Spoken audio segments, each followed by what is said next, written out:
আগেই একরকম নিয়ম ছিল আমাদের ইয়ার সাথে প্রশাসনের সাথে, এখন হচ্ছে ছাত্র আন্দোলন।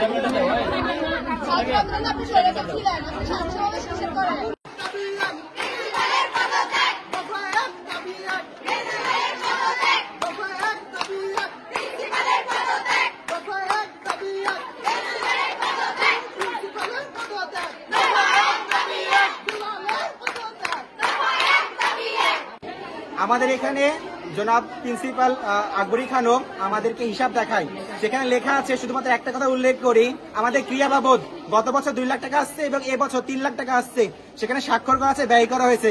কিন্তু এই 2 বছরে আমরা মাত্র 23,000 টাকা পেয়েছি, বাকি টাকার হিসাব তিনি দেখাতে পারেন নাই। শুধু এই একটা কথাই বলতেছি, আরো বিভিন্ন খাতে বহু টাকা আসছে, তিনি কিন্তু আমাদের 1 টাকার হিসাব দেখাতে তিনি পারেন নাই। তিনি সে আমাদের কলেজ, আমরা 3 বছর আছি, আগে যা ছিল প্রথমে যেরকম ছিল এই 3 বছর পর ঠিক সেরকমই আছে। শ্রদ্ধেয় প্রিন্সিপাল ম্যাম শান্তি কমিটির আহ্বায়ক ছিল, এমনকি কুমিল্লার মধ্যে একজন প্রধান হিসাবে যে উনি ছাত্রদের বিরুদ্ধে অবস্থান করেছিল, যে বৈষম্য বিরোধী ছাত্র আন্দোলনে আমার ভাইদের রক্ত ঝরে, তখন উনি মিটিং করে যে আমরা নাকি মানে একটা খারাপ কিছু করতেছি, দেশের সরকারের বিরুদ্ধে, স্বৈরাচারের বিরুদ্ধে অবস্থান করা নাকি আমাদের ভুল হয়েছে, উনি এটা প্রমাণ করতে চেয়েছিল। উনি একজন শ্রেষ্ঠ স্বৈরাচার। শেখ হাসিনা যেমন স্বৈরাচার, আকবরী খানম তার চেয়ে আরো বড় ধরনের স্বৈরাচার।